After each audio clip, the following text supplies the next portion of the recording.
going to be on affiliate fraud triggers. And just to get started, I just want to tell everyone about an experience that I had the other day. So it was my lunch break, and I thought, you know what, I'll log into Facebook, make some posts, check in with my family, and then one of my sisters, Shannon, sends me this post and says, Monica, you have to try this latest super duper skincare. And it is the best product ever. I've tried it. It's amazing. And I think, okay, well, you know what? I absolutely trust Shannon. And so I click on that link. And, you know, it was so amazing. I click on that link, and for $4.95, I can actually sign up to win an iPad. Then, the next thing, it was unbelievable. I can actually get a $100 Red Lobster gift certificate for another 99 cents. All I needed to do is enter my credit card number again. Like, it was amazing. It was like I was winning everything. Then, the next thing, I go back and I thought, oh my gosh, I forgot the super duper skincare. Geez, that was why I clicked on this. And you know, the nicest man called me named Rupesh. And I mean, she must have given him my phone number, and he was like, you know, Monica, you forgot to order the super duper skincare. I said, oh my gosh, I did. So of course I gave him my credit card number, and he told me that he would rush it out. Then just as I hung up the phone, just 5 minutes later, and I'm still on my lunch break. These guys were so efficient. I was so thankful. 5 minutes later, I get a call from Jane in the shipping department, and she said there was a problem with my credit card, and if I just gave her my credit card number again, she would make sure that the order got through.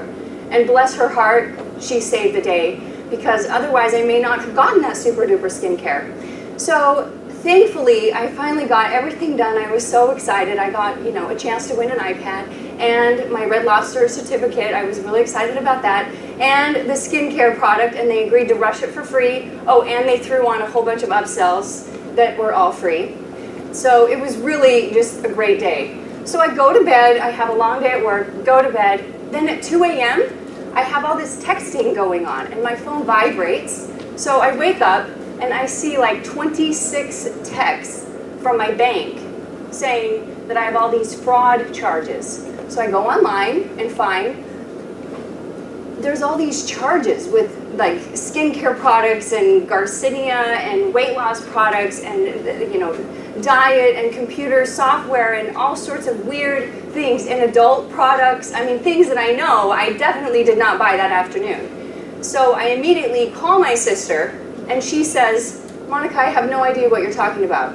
I did not send you anything on Facebook. So the reason why I give you that example, this is an example of multiple counts of affiliate fraud. And the thing is, this is not the typical type of credit card fraud that would be easy to track. How does this work? If I had a fraud filter, would a fraud filter pick up any one of those transactions as fraud? No, it wouldn't. It wouldn't, because you know what? Who entered their credit card?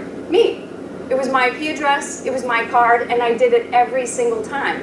I gave it to everyone on every single site, but I was tricked, and that was affiliate fraud. And what's worse, does the advertiser, does the merchant ever know about it? No, they don't know about it. You know what? They find out, they think that it's a legitimate sale because everything looks totally legit. Only after they get a chargeback, or after they see they're not making any money on this campaign because all of their sales have, you know, no products end up getting shipped. All these cancellations occur. That's when it comes to bite you. So what we're going to do is we are going to tackle some of the subjects that can help you really detect things like this so that they don't continue to happen behind the scenes. So affiliate fraud triggers. These are triggers that you're ignoring but shouldn't.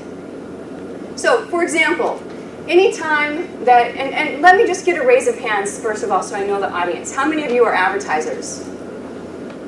Okay, excellent. And how many are publishers? What about affiliate networks? Banks? Okay, cool. And then solution providers. Okay, awesome. So the majority, it looks like we have our advertisers. That's great. I'll try to cover a little bit on everything, but we'll focus mostly on what advertisers can do. So as an advertiser, one of the biggest barriers to your success, and it seems like the only barrier when you first start out, is have a high converting site. High converting site means tons of interest in your site, lower CPAs, lower CPCs, however you're paying your affiliate traffic. It's a lower cost if your site is converting, plus higher profit margins. I mean, all around, you have to have a high converting site. And many of us, as advertisers or merchants, we start to really celebrate as soon as that conversion starts skyrocketing.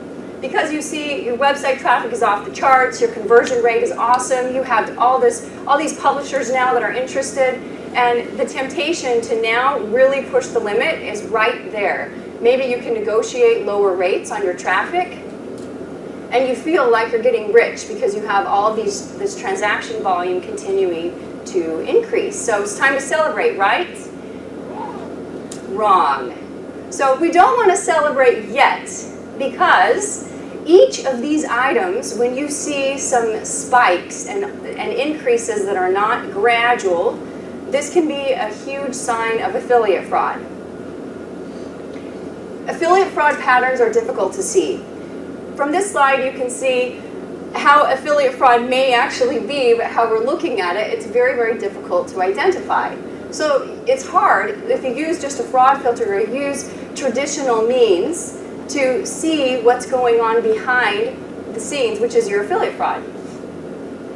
So let's take apart fraud filters, because most advertisers, most of us know that one of the first boxes that you need to check when you have a website is you need to make sure you have ABS settings or you have some sort of fraud filter. You don't want stupid credit card fraud getting through your site. Let's just take apart, what does a fraud filter do? Fraud filters detect credit card fraud, and as we went through, affiliate fraud may be different. Fraud filters aren't equipped to detect affiliate fraud, and adjusting rules may actually decrease your conversion rate, which ultimately can actually do more harm than good. So bottom line, with fraud filters, you want to take expert advice. You don't want to decline good customers. Instead, you want to add a different approach that is equally as effective for the affiliate type fraud. So let's tackle, why do you want to put attention on this? Because is there possibly other ways to mitigate this without getting into the weeds? The repercussions we all know about are chargebacks, decreased rebills if you have a subscription product, increased refunds, decreased potential for good revenue, less customers. The things that you don't often hear about that are repercussions, though, are increased conversion rates. Okay, they may be hyped up, and all of your profit is going, all of your cash flow is actually becoming negative very shortly. Also, a damage to your customer base. This could cause you to be forced to change your brand entirely, because once it's online and you damage that brand, because you, the advertiser, you are the one that is defrauding the customer. Even if you didn't know about it, you can't say, well, I hired this affiliate network and they said that and that wasn't me. You were the one that took their money. You cannot, once it's online, it's indelible. That's a huge risk. So let's take a look at how do you manage, what are some effective strategies for managing affiliate fraud. First, we went over two types of fraud, which are traditional credit card fraud. We all know what that is. That can be prevented pretty well with good fraud filters. Even ABS settings, this can help us with intelligence to help prevent stolen credit cards. There's also alert products, things like that. So if we take these into three different sources, traditional credit card fraud would be a fraud that I would say is a source by criminals. So this is a very easy to find criminal. This is stuff like account takeovers, new account fraud, stolen credit cards from somebody and they're running all these cards. So for instance, like the example that I gave earlier, if somebody had taken my credit card, stole that number, and then ran it several times, then that would have been an attempt of criminal fraud. What we'll see today, and a statistic, and this is why affiliate fraud has a 300% growth in comparison to the other types of fraud that are on this slide, is that banks are getting more intelligent as well. So chances are the next time that you find fraud on your own account because maybe you were defrauded, chances are your bank notifies you well before you notice it yourself. that is because all of our banks are also collaborating, which gives us even more reason to focus on the affiliate fraud piece if we're advertisers, because we do have support from other angles. We don't have support where it comes to affiliate fraud. It is on you. So these are some things that you need to look at for affiliate fraud. Number one, review online traffic. An 8% growth in traffic is suspicious for non-coupon sites. If you have coupons, then you're going to run different campaigns, different promotions. So depending on the campaign, there's different metrics that you need to check. But traditionally speaking, you can keep it as a nice KPI or a key performance indicator. If your traffic increases by more than 8%, do some investigation. And we're going to go through those tactics shortly. Speak to your customers. This is one of the most, this is one of the best old-fashioned, tried and true ways to find out if you have affiliate fraud. If you suspect it, pick up the phone. We live in an age of numbers and technology, and oftentimes we forget that there's a human on the other side of that phone that we can call, and they will tell us what happened. And they'll probably love you for calling them, because they want a chance to tell someone what happened so that you can tell them, hey, you know what, thank you very much, I had no idea that that was going on. Who knows how many people they're talking to. Survey for incentive traffic.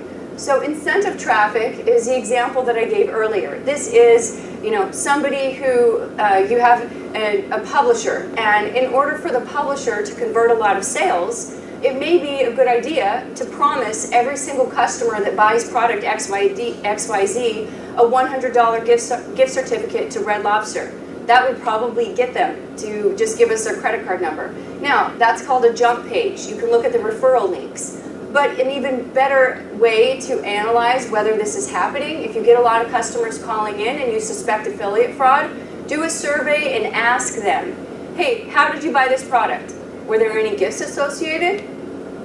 Speak to your call center. Don't just look at the metrics or the statistics from your call center or from your own internal customer service. Actually find out and interview the agents on the phone. What are people telling you?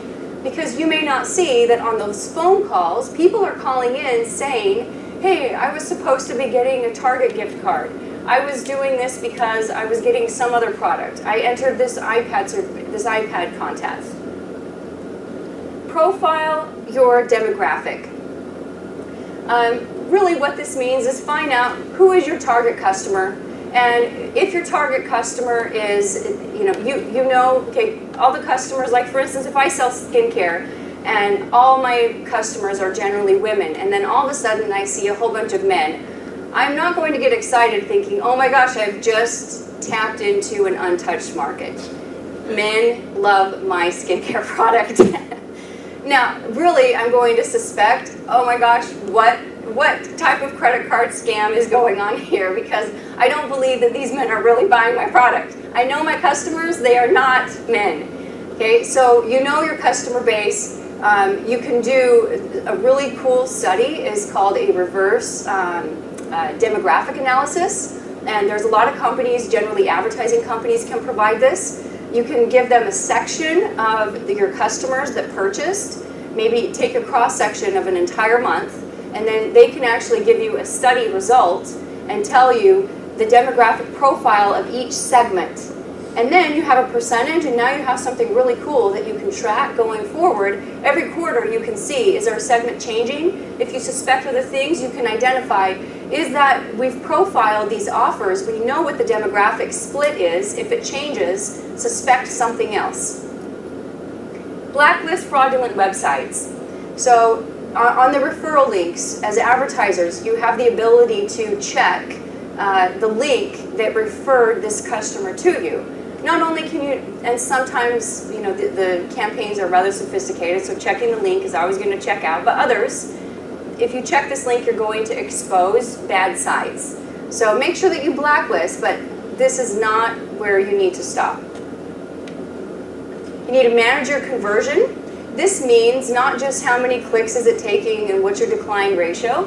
This also means geolocation, device intelligence, online behavior patterns, all sorts of things. This seems overwhelming at first, but for advertisers, you're studying how much money you're making and where you need to price everything and what the conversion is for your site.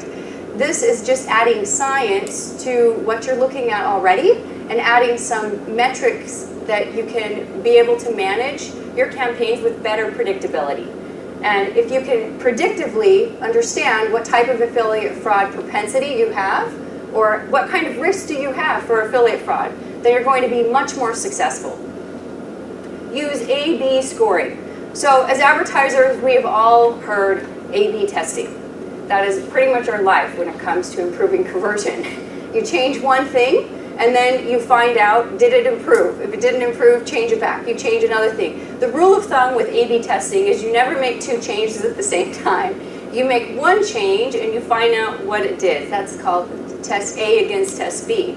Now, if you take that same exact logic, I like to use that for affiliate fraud as well. And this is how. If you use an A/B test, then you can establish your control and you can test against it. So do this with statistics. This gives you your key performance indicators, which is exactly what you need to build your own affiliate fraud management tools. Nobody is going to know affiliate fraud and triggers for affiliate fraud better than the advertiser themselves. And if you use these tools, then you can do a great job at managing where you're and be able to predict what's going on with the affiliate fraud in your campaign. So things that you can identify, this is important. These are some things that are very important for you to identify what is standard, and that's going to be your control, and then you're going to test against that standard. So for instance, quick call rates. Let's say that I sell 100 sales yesterday. Every day I sell 100 sales. And out of those 100 sales, I get maybe 3 customers that call me to cancel that sale once a month. Every 30 days I get 3 customers. Well, I know my percentage is 3%. That is my control. Now I'm going to test against that. The next week, I notice, oh my gosh, 10% called. Even if I'm still making money and the conversion is off the charts and I'm really happy, that is a flag. That is a red flag. So that's something I know that my standard KPI should actually be 3%. When it tests at 10%, I'm going to find out, is that my new standard? Is there no fraud, but I've just changed so many things that it's now 10? Or is something else causing these customers to call? Abandonment rates. This is, people that are leaving your site. Now let's understand, you may have high conversion, but you may also have high abandonment rate. So these are different stats that you need to weigh. Conversion rates, click-through rates, that's pretty simple. Decline ratios. I'm not just decline ratios as a straight decline. Also the reasons for declines. Drill in and see what are my unique declines and what are the reasons for these declines. What are the standards and what are the reasons? Demographic, we went through that. Refund rates. And here's a great one, Google alert activity. You can set up a Google alert every time that you get a BBB response, every time that you get a customer complaint. This is negativity, but this is important negativity because it will automatically alert you for how many negative posts are going on online, and that can help you as a measurement because you'll know, depending on how much traffic we do, we get X amount of negative posts. You're never going to have an online campaign that gets no negative anything. It's just a rule of thumb. There always is going to be at least one customer that complains, but the percentage of customers is what you need to pay attention to. Best practices for mitigating fraud. Regardless of what type of fraud, all mitigation strategies must include the following. So for affiliate fraud, it's just the same. A multi-layered approach. This is exactly what we've been going through on this presentation. Different layers of intelligence, your own internal layer, manual reviews, KPIs, also different fraud tools that you can use to make your system smarter. Dynamic, evolving techniques. Let's remember when it comes to affiliate fraud, just like in site conversion, this is evolving. Whatever you decided was the best thing ever that would catch every single scenario last month, there's 10 others that you don't even know about. So you continually have to evolve. Professional tools. Get professional tools and make sure that you use experts, not generalists. So for example, if you're using a fraud filter, a good advice would be to use a fraud filter. They specialize in fraud. They specialize in something. They're experts in one thing. Just like we know, as advertisers, you're going to be most successful if you specialize in monetizing the traffic that you're getting. Specialize in improving the quality, improve your top line and bottom line, and then make sure that you hire the expertise that you need to help you get the best results. And continuous measurement. That means inspecting, learning, and then continuing to challenge what you learned and make sure that you have the best processes in place. And last but not least, always explore innovative tools. So in the payment industry specifically, and also online, this is actually the fastest growing industry on the entire planet. Not only do we have evolving technology, but we also have evolving criminal activity. In fact, I would argue that the evolving criminal activity has provoked evolving technology. So it's really important that we continue to challenge our status quo. And this means using experts, reaching out, finding out what types of tools are there. There's great tools that can aid you for specific expertise. For example, traditional fraud filters we know are equipped to handle credit card fraud. But if you adjust the fraud filters rule, like we had mentioned, not only do you increase false positives, but you may also be creating a scenario where you're attracting some affiliate fraud. Also, advertisers have to have a complementary tool. This could be a tool that you develop in-house. It could be a tool that you find. There's a lot of different companies that offer different tools. One of the tools that we offer, Affiliate Fraud Shield, this is another type of tool. But bottom line, you should find a tool that is customized around affiliate fraud specifically. Keep in mind, these are things that you need to build out your own metrics for and add this as a layered approach so that you have your credit card fraud covered and you're not going to do consumer fraud. Make sure that your compliance is in place so that you have the cleanest campaigns, add your affiliate fraud tools, and for that you should be able to establish sustainable revenue with lower affiliate fraud. Any questions? I think we are up on time. Okay, great. Yes? I have a question. Sure.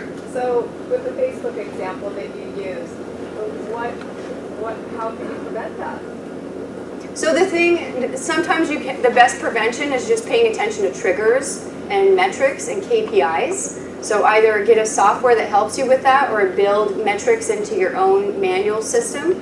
But like for Facebook, one thing that I would look at is how many orders am I getting from this customer? So in this case, maybe you're getting 2 different orders from this one customer, which is a strange thing. Maybe this is not a customer that would generally order from you. So it's not a customer in your traditional demographic.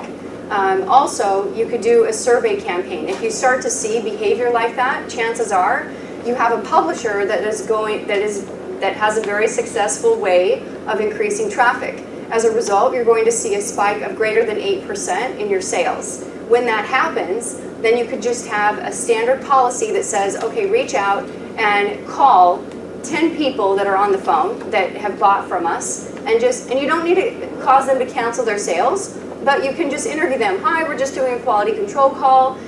How did you buy the sale? How was the advertising? And then you'll find out instantly what happened and what they were promised. Also, another thing is speak to your customer service agents, whoever answers the phone.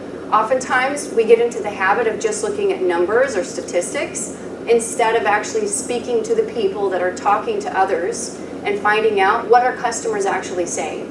But to answer your question, no, there's not a way to prevent it. Once it starts, there's a way to detect it. There's triggers that identify that it is going on. That's what you want to pay attention to, is being very receptive to the minute that those triggers go off so that you can take proactive action. Sorry, I have a quick thing. You mentioned earlier how sometimes you'll see spikes in conversion, and that's not necessarily a good thing. At least in my company, we try to explain that to our operations, our call centers. They'll email us and they'll say, oh, I can see conversions up 10% today, just one day. And we go, well, that's probably not a good thing, one. they always are harping on us about the conversion. So we've seen throughout the years, more call centers are leaving the space or whatever. And we see our conversion going down a little bit over the years. So is there a way to kind of go to our ops team and try to maybe get it in their head a little bit? Like that's not necessarily a good thing where we see a spike in conversion. Yeah, I mean, the best thing is, as they say, get proof, get data. The easiest decisions to make are those that are data-driven. So in this case, again, if you see a spike, then I would drill down into that data and find out, okay, do we have legitimate email addresses? Do you have legitimate phone numbers? Are you, if you take a look at the credit card numbers, are they credit card numbers that all have the same 6 digits? These are little indicators. There's a bunch of these that you can look for with patterns. But also, again, you can pick up the phone and call some of these customers. You can also look at retention. And chances are when you see these spikes, which is difficult to analyze because you have to take a look at what was the acquisition date and then drill in that acquisition date and then track what's been the historical performance to that. And you need to isolate that. So you may not have results to go to your ops team with for probably 30 days, but then you'll have great results. And you can show them a comparative analysis to say, okay, here's the statistic, we isolated it, this was a spike, here's at this level, this is safer traffic, but they don't want to hear safe. What we want to talk about is what is more profitable. More profitable, ultimately, is sustainable revenue. Okay. Thank you very much.